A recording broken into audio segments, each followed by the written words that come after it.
Hosana ao filho de Davi, bendito que vem em nome do Senhor, hosana nas alturas.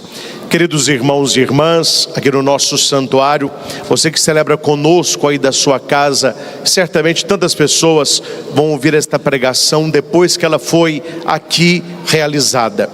Nós estamos com essa Santa Missa, começando as cerimônias da Semana Santa, chamada Santa ou Semana Maior, onde a igreja, pela liturgia, vai atualizar os mistérios da paixão, morte e ressurreição de Jesus. Nós somos convidados pela igreja a não relembrarmos isso, mas a celebrarmos. A celebração, ela é superior a uma mera lembrança. Com a liturgia, Jesus não morre de novo, os acontecimentos não se repetem, mas eles se atualizam no tempo e no espaço. É como se nós estivéssemos hoje presenciando a entrada de Jesus em Jerusalém.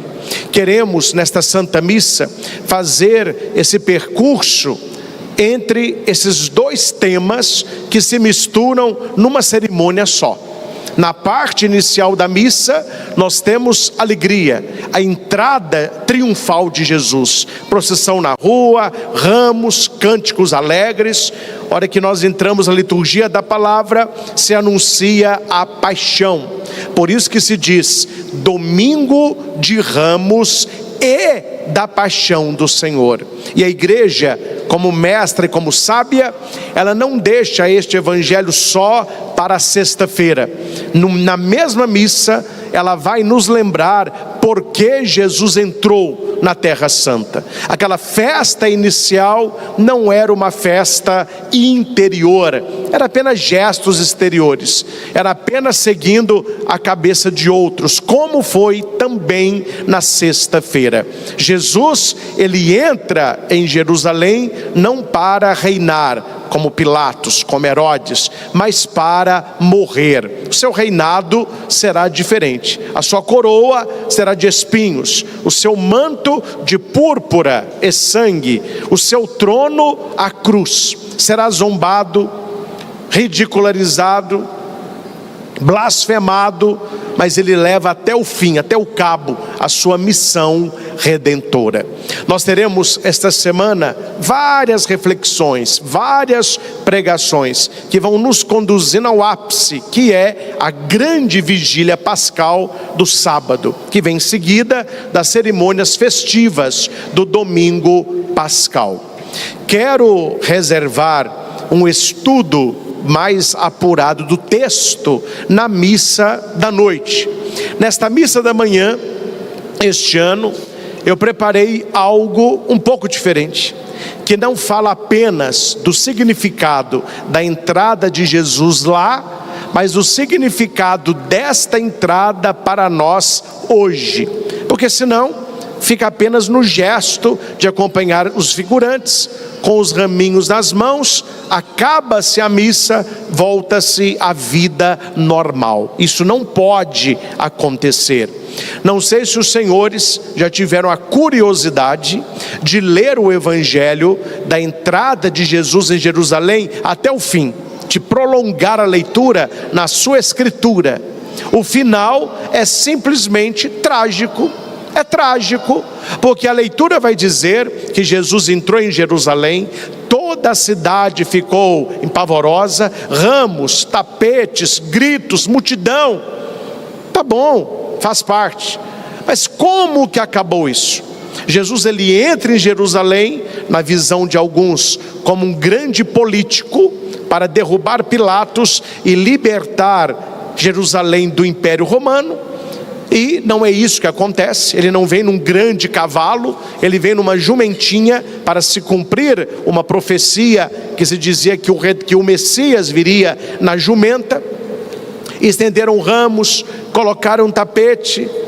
Depois que acabou tudo isso, cada um voltou para a sua casa, cada um voltou para a sua vida. E nosso Senhor, ele que entrou em Jerusalém para ser acolhido, ele entra para ser acolhido. Qual é o final do evangelho?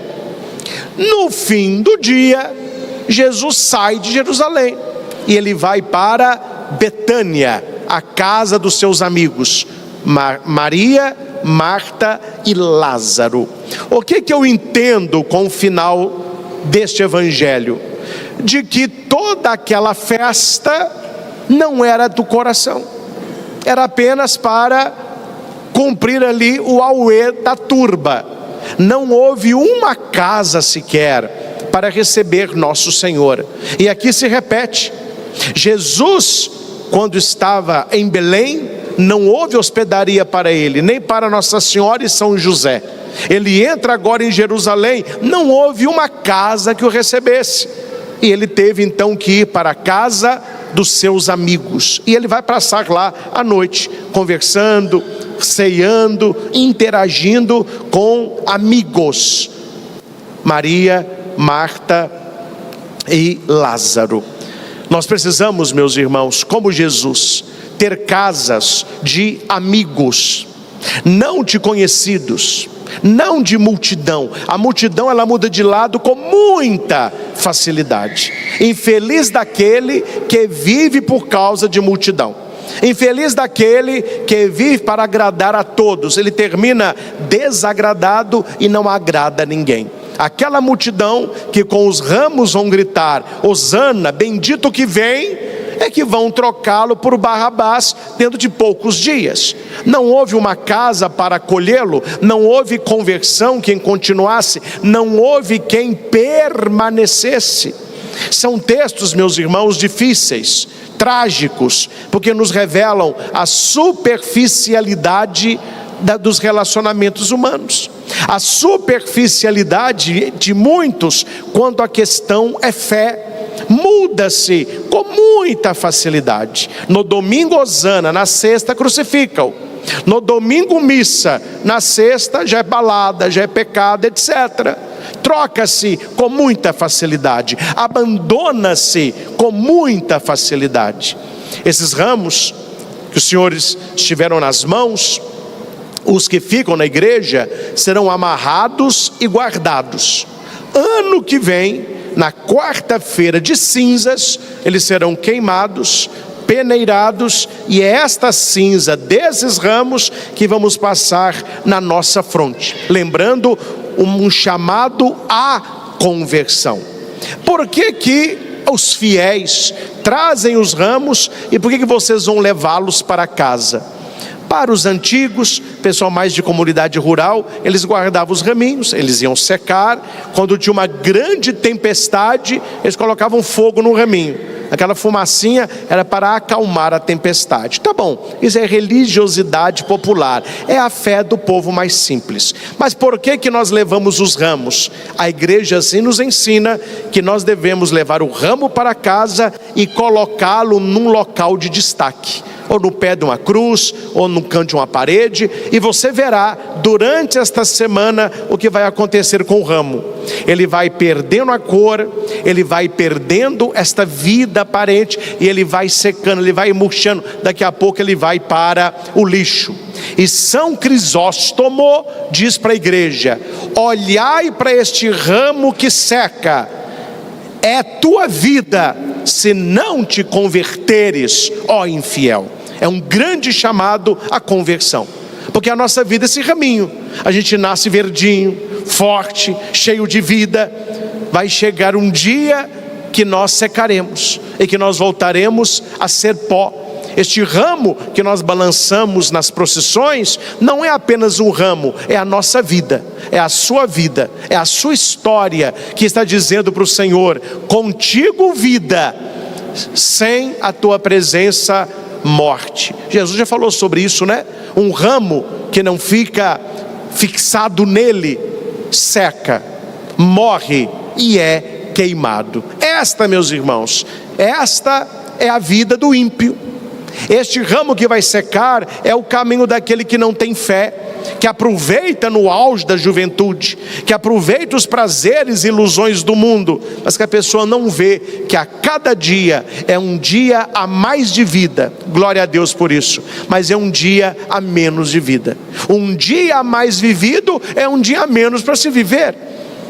Aí vai dizer Santo Agostinho Não se vive para a morte, se vive para a vida. Nós não vivemos para morrer, nós vivemos para viver. É isso que Jesus disse: eu sou a ressurreição e a vida.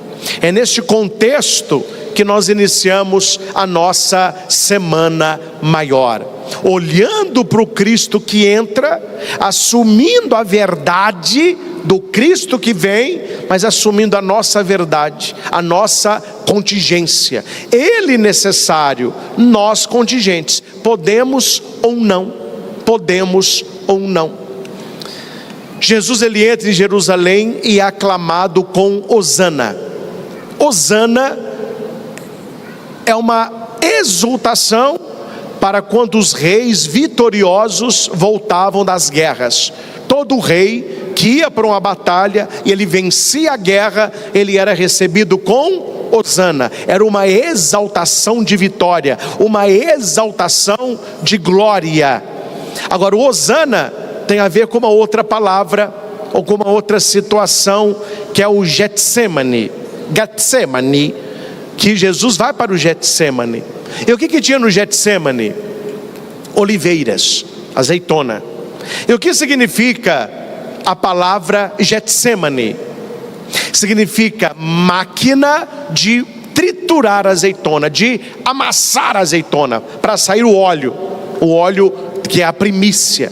Quando Jesus vai para Getsemane, ele vai como esse fruto do Pai que será amassado, triturado, para escorrer, não o óleo da oliva, mas o sangue do madeiro. É por isso que a traição é no Getsemane, é por isso que a angústia é no Getsemane, é por isso que é no Getsemane que ele começa a suar sangue.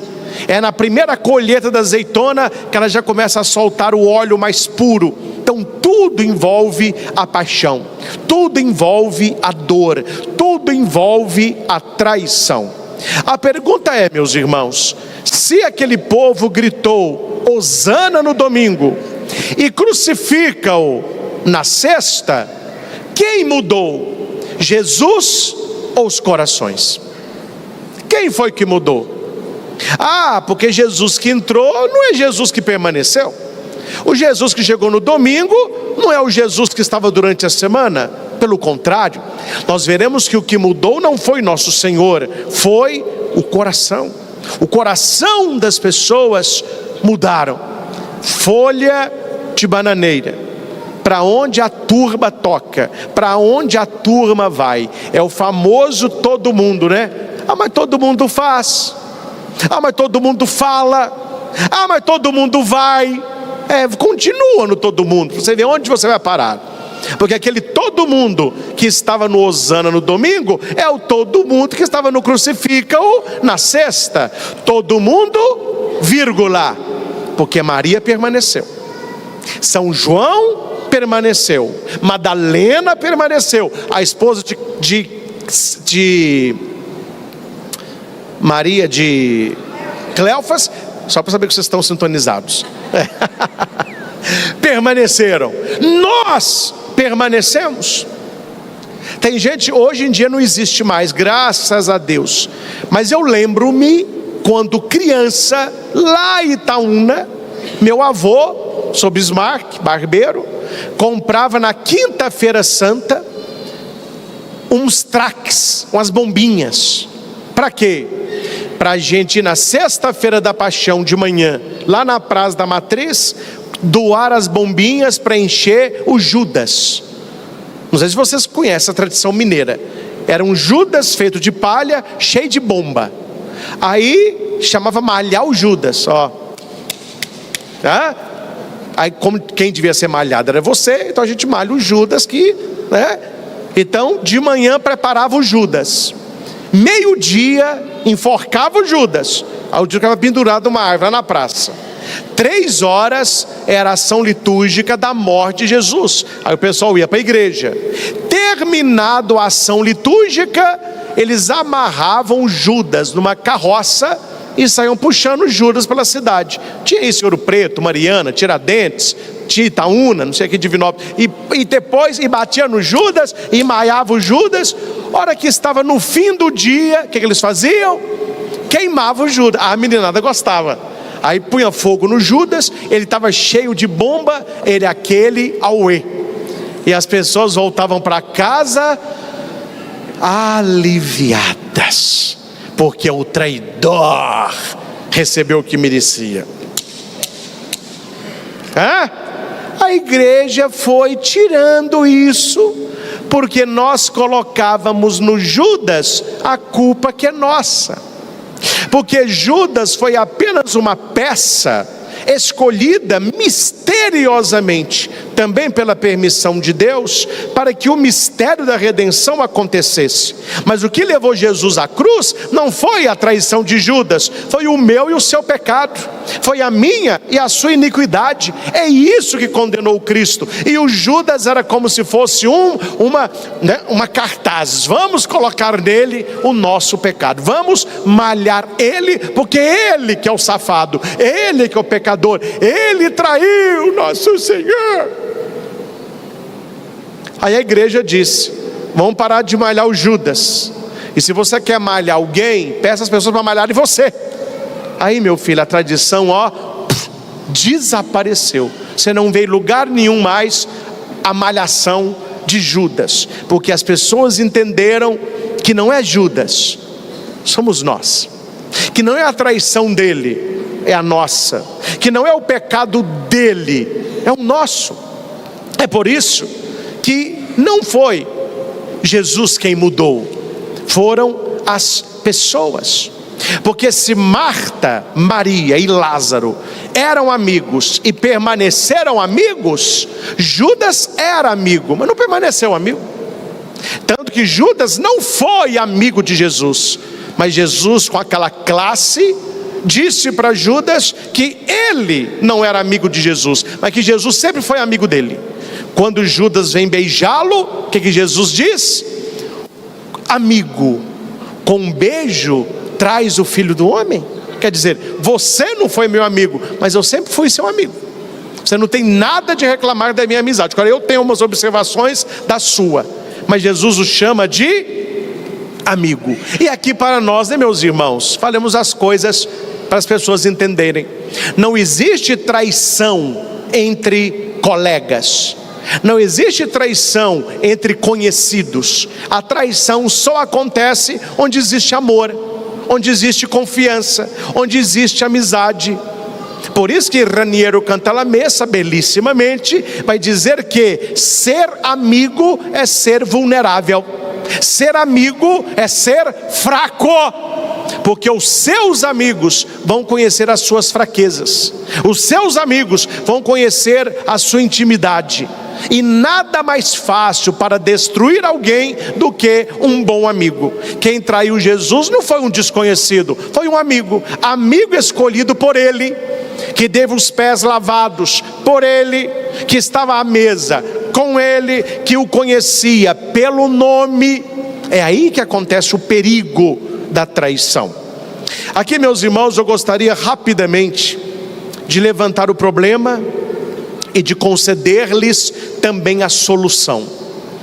Hoje, no contexto de hoje, no ano que estamos, na vida que cada um de nós temos na nossa rotina, o que nos impede de recebermos hoje Jesus na nossa vida? Porque a gente refletir só 2000 anos atrás, fica lá. Nós temos que trazer para hoje. Jesus está entrando hoje, Jesus está querendo uma casa hoje, Jesus procura amigos hoje. E quais são os motivos que impedem de Jesus entrar na nossa vida? Entre tantos, eu resumi em 5, para não ficar uma coisa longa, 5 apenas. Atenção. Primeiro motivo, cuidado com isso: expectativas erradas sobre quem é Jesus. Nós vivemos uma época, meus irmãos, complicadíssima para a fé cristã. para nós que somos católicos: nem todo aquele que crê em Jesus bíblico, o Jesus da igreja. Tem muito Jesus estranho por aí, tem muito Jesus criado pela pérfida mente humana, tem muito Jesus sendo espalhado que não é o Cristo da Escritura. E se você tem expectativa errada de Jesus, para você sair do hosana para o crucifixo, pouco custa. O povo esperava o Messias, esperava, tanto é que ramos, tapete, festa. Mas qual o Messias que eles esperavam? Político. Era o Messias para resolver questões políticas. O Império Romano seria excluído, o povo israelita seria livre, o judeu. Jesus se sentaria na cadeira de Pilatos e governaria com justiça. Tanto é que este papo não era papo de fofoqueiro, não era papo de esquina, estava entre os 12. E a mãe de 2, eles não tendo coragem, ela perguntou a Jesus: Senhor, permita que os meus filhos sentam-se ao teu lado quando estiverem na glória, um à tua direita e um à tua esquerda. Lembram disso? Não é a glória do céu, é a glória de Jerusalém. E Jesus fala: peraí, mas esses lugares não competem a mim, competem ao meu Pai, dá-los a quem está reservado. Ela falava da glória humana, Jesus falava da glória divina. Aí Jesus vai perguntar assim: tá bom, eles querem sentar, mas eles podem beber do cálice que eu vou beber? A mulher conhecia qual cálice? O cálice da glória. Porque nos banquetes reais, não sei se você já viu em filme, o único cálice que tem alça é o cálice do rei. Tem 2 alças grandes de ouro, porque fica na frente do rei, e os 2 convidados da direita e da esquerda tomam deste cálice, por isso que ele tem alça. Então o servo põe o vinho, o rei aponta para a direita, a pessoa pega e toma e coloca no meio. Tomam-se do cálice do rei, é a maior honra que tem, sentar à direita e à esquerda. Aí Jesus pergunta: eles podem tomar do cálice que eu vou beber? A mulher entendeu que era esse. Sabe de nada, né, inocente? Ela entendeu esse. Qual era o cálice? Qual era o cálice? O que o anjo vai trazer no Getsêmani. Está lá o anjo com o cálice da amargura. O que Jesus vai dizer? Pai, se for possível, afasta de mim este cálice. É o cálice da paixão, da dor, do fel. E a mãe, achando que era glória, claro que eles podem beber. Aí Jesus disse: beber eles vão beber. Agora você vai estar do meu lado, é outra história. E os 2 beberam, porque tirando João, que morreu de velhice, todos os outros 11 morreram derramando o sangue, tomaram do cálice. Cuidado, meus irmãos, muito cuidado quando você tem expectativa errada de Jesus. Eu sei que não é fácil não tê-las, mas quem mexe aí com psicologia, etc., e atende pessoas doentes na alma, geralmente eles trabalham que a pessoa não tenha tanta expectativa. Toda pessoa ansiosa, preocupada, ela tem muita expectativa. Não, você vai viajar, não tem expectativa. Fique aberto ao que você vai encontrar. Se alegre com o que lá está te esperando. A expectativa geralmente atrapalha, porque nós temos uma expectativa muito alta, né? Ah, padre, estou tão triste porque comecei a namorar. Eu tinha expectativa tão alta, não deu em nada. Ah, padre, estou triste, o que aconteceu? Comecei a trabalhar em tua empresa, mas eu tenho uma expectativa tão alta de crescer financeiramente. Não aconteceu nada disso. Ah, padre, eu mudei de cidade, mudei de país. Não, minha expectativa era mas estou numa frustração. Expectativas erradas, né? Cuidado para que você não tenha sobre Jesus Cristo expectativas erradas. Segundo, coração inconstante. Um coração inconstante, ele louva no domingo e nega na sexta.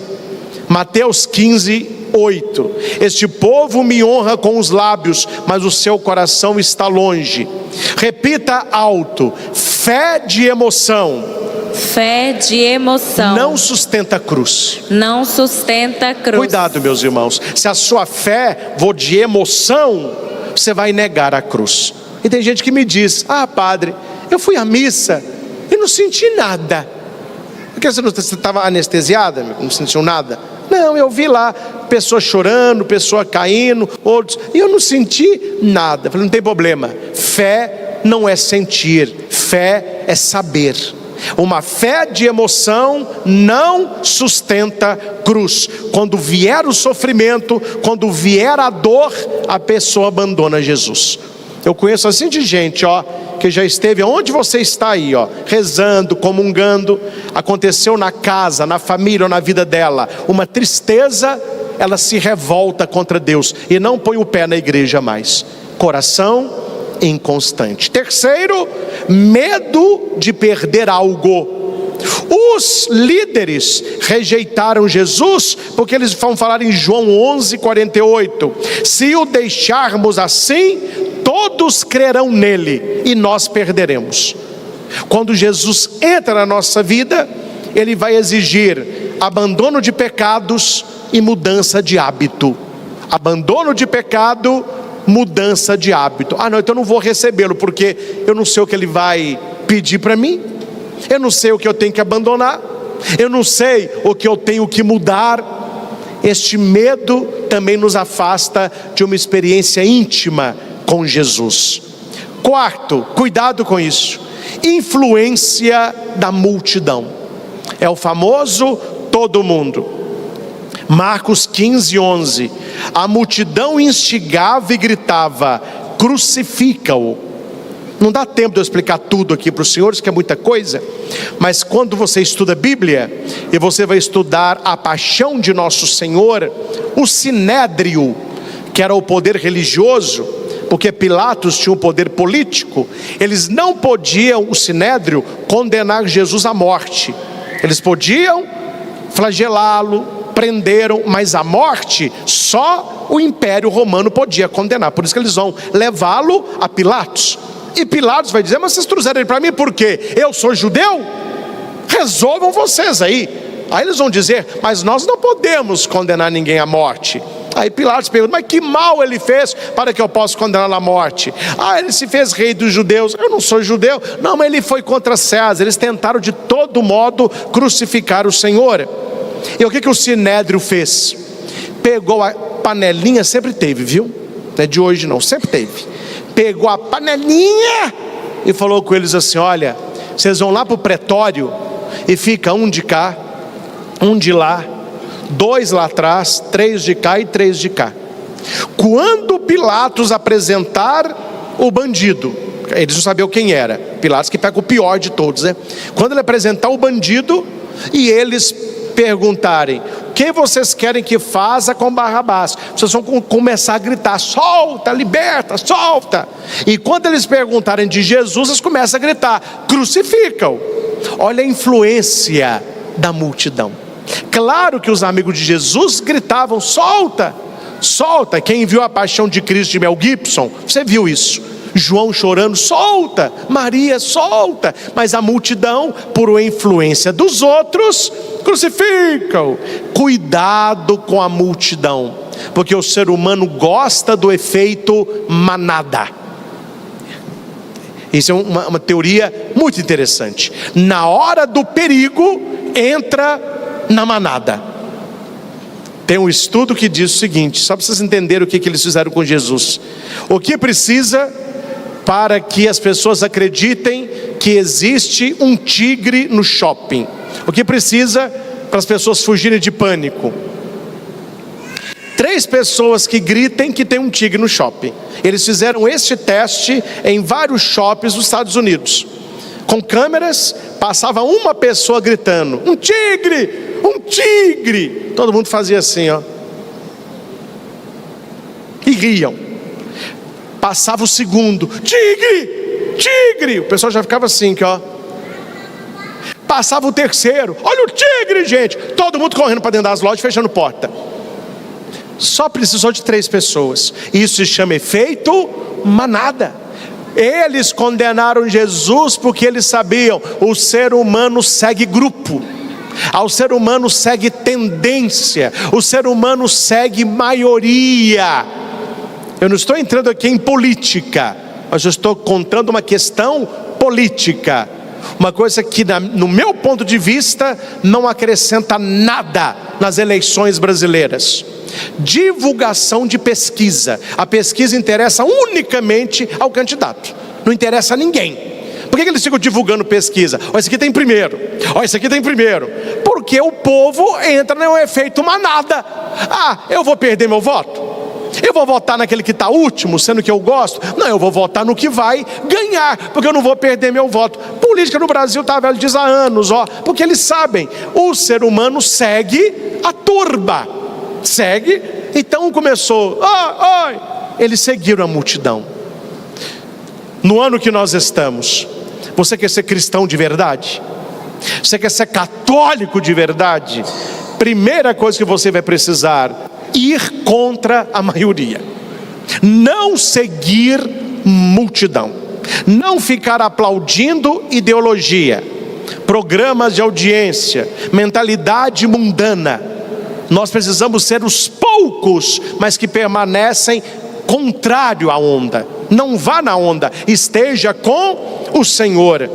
Quem não tem convicção vive na opinião dos outros. Procure conhecer o nosso Senhor, procure conhecer a doutrina católica, procure se aprofundar na paixão, morte e ressurreição de Jesus, que quando os dias difíceis vierem, somente quem tiver convicção estarão no caminho da conversão, porque a maioria se dispersarão como ovelhas sem pastor.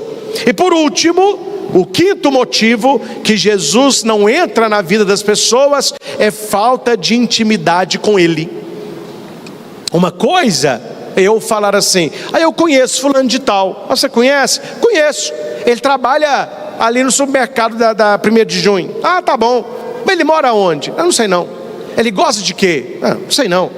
Ele é filho de quem? Não tem ideia. Meu filho, não, eu conheço, toda vez que eu vou lá ele embarra minha compra. Não, quer dizer, você não conhece, você viu, você vê a pessoa lá. Mas conhecer é intimidade. Conhecer é você participar do coração da pessoa e ela participar do teu coração. Quem realmente conhece Jesus não o abandona. Vamos repetir?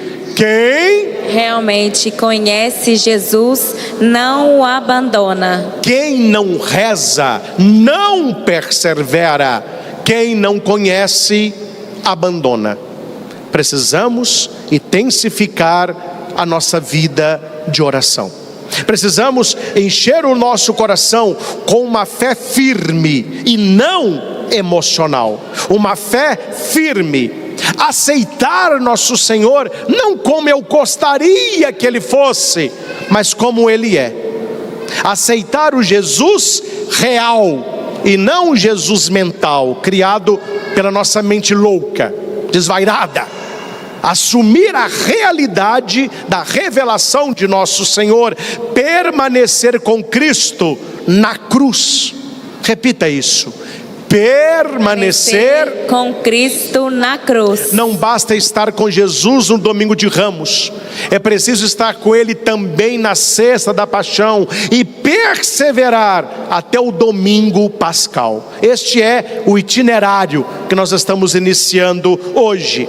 Precisamos intensificar a nossa vida de oração e intimidade, que comece com 5 minutos. 5 minutos de Deus, todo dia, 5 minutos de Deus. Aí você daqui a pouco está com 10, está com 15, está com meia hora. Fico tão feliz quando eu vou abençoar certas casas, eles me dizem: padre, aqui é o cantinho da oração. Fico feliz, o cantinho da oração. Certas casas me falam: padre, aqui é o barzinho. É o barzinho, não é o barzinho? Barzinho, tá bom. Cadê o cantinho da oração? A gente não pensou nisso não, a gente vai ver se tem aí um lugarzinho para a gente fazer um cantinho. Falou: olha, meu filho, então vamos fazer o seguinte, o dia que tiver o cantinho de oração, vocês me chamam, porque o barzinho precedeu a prece, né? O vinho precedeu o milagre, se é que você me entende. Preocupa-se com coisas daqui, mas não se ocupam-se com coisas de lá. Precisamos rezar mais. E por último, não seguir a multidão, mas a verdade. Nós vivemos uma época difícil, falei sobre isso nos últimos podcasts que eu estive lá, e foi uma questão até muito, que intrigou muito o Carioca e o Bola, né?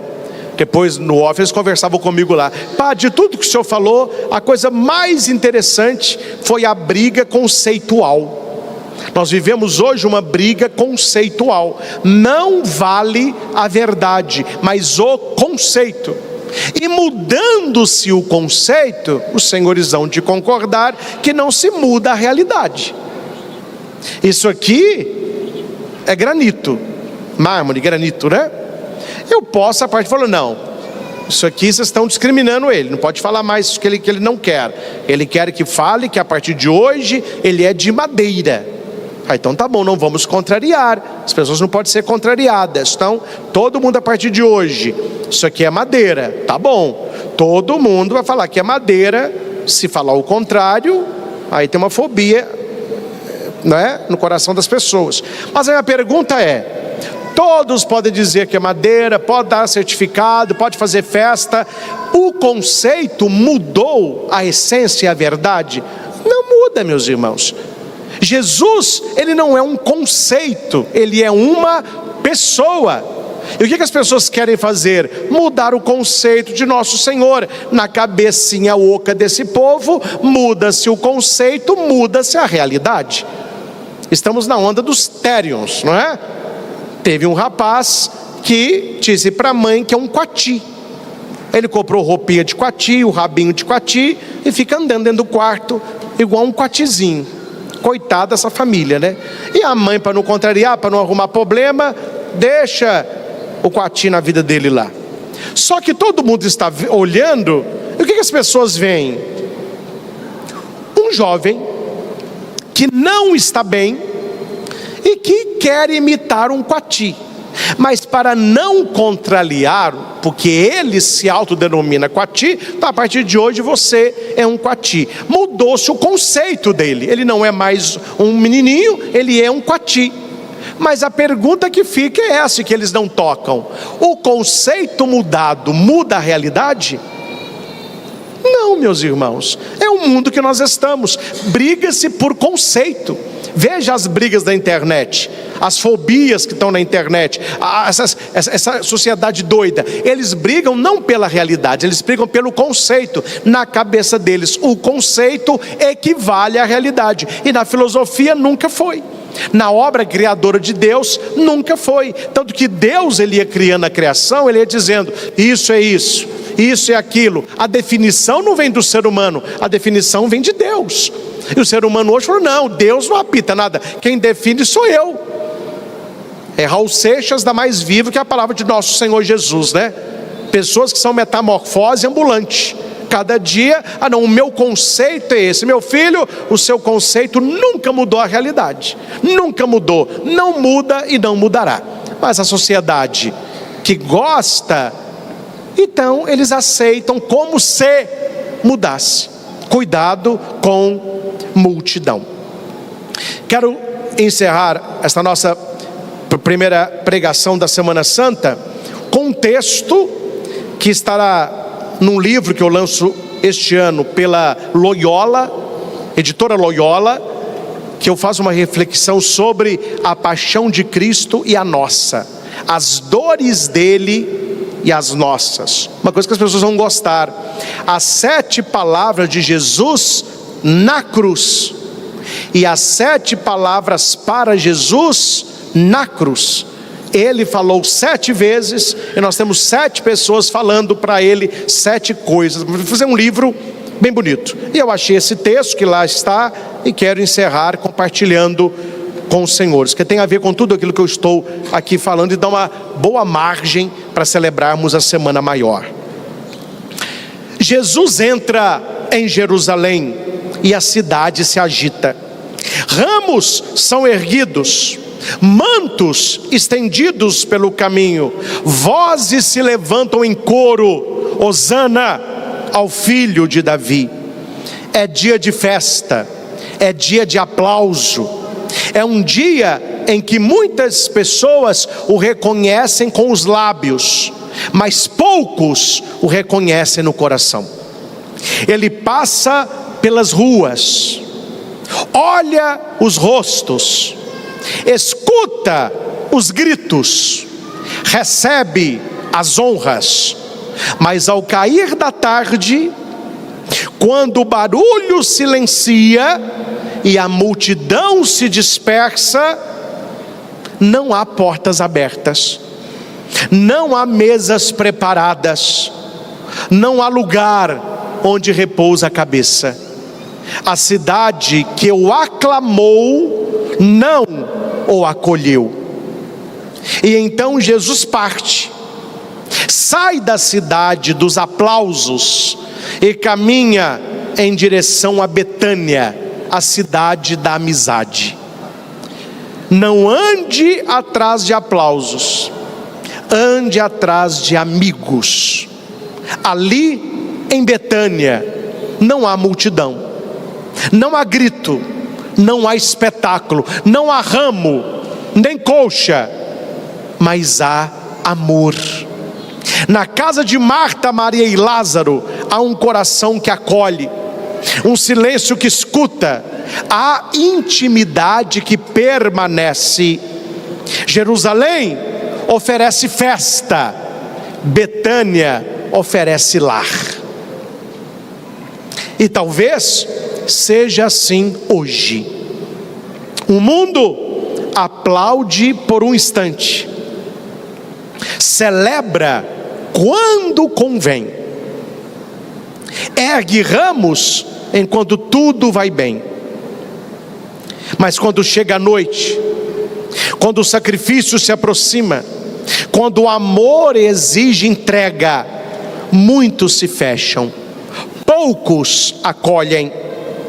Hoje Jesus continua passando, continua entrando nas Jerusaléns do nosso tempo, nas agendas cheias, nos corações distraídos, nas vidas superficiais.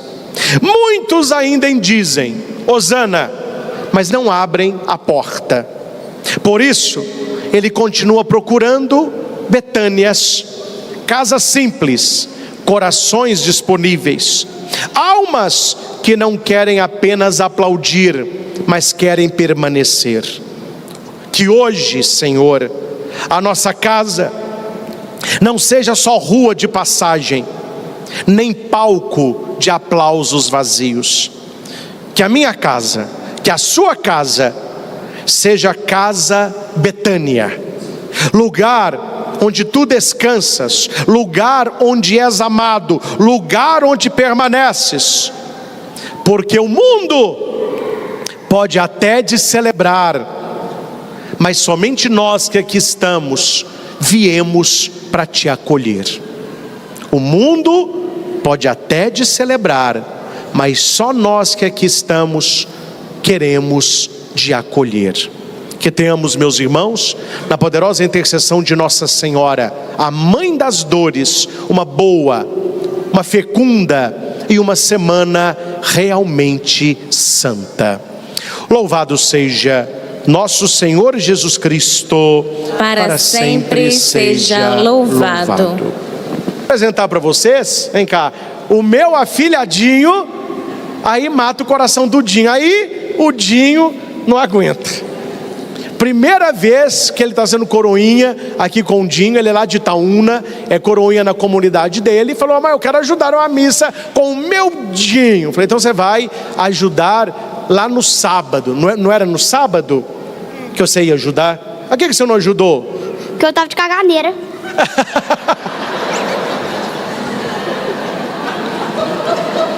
Não era isso?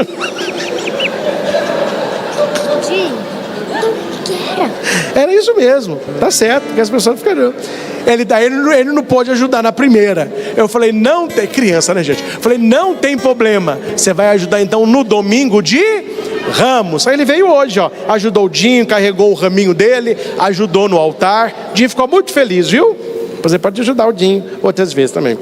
E outra coisa importante, ó, você de casa e você que está aqui. Gente, o mundo que nós estamos não está fácil para as crianças, viu? O ataque cada dia mais velado, cada dia mais esperto. Nada melhor colocar os seus filhos desde pequenininho nas coisas da igreja. Olha, tão pequenininho já está servindo o altar. Daqui a pouco a Maria está ajudando também. Coloque o seu filho para as coisas de Deus. Na idade certa, leva para a catequese, ensina a rezar, contra a historinha bíblica, porque a Bíblia diz: ensina o teu filho de pequeno a andar nos caminhos do Senhor, e quando crescer não se desviará dele. Quantas famílias hoje choram, sofrem e penam com filhos adolescentes que nessa idade faltou Deus, nessa idade faltou santidade, nessa idade faltou oração. Então, se o seu filho é pequenino, Deus tem algo para ele na igreja também. Aqui nós temos a Acolhida Kids, as criancinhas ajudam na coleta, ajudam nas coisinhas que tem na igreja. Então, se você puder, põe a sua criança na igreja, vai ser um bem muito grande para ela. Ela vai crescer debaixo da bênção e da graça de Deus. Você ficou feliz de ajudar o Dinho? Sim. Então tá. Fique com Deus.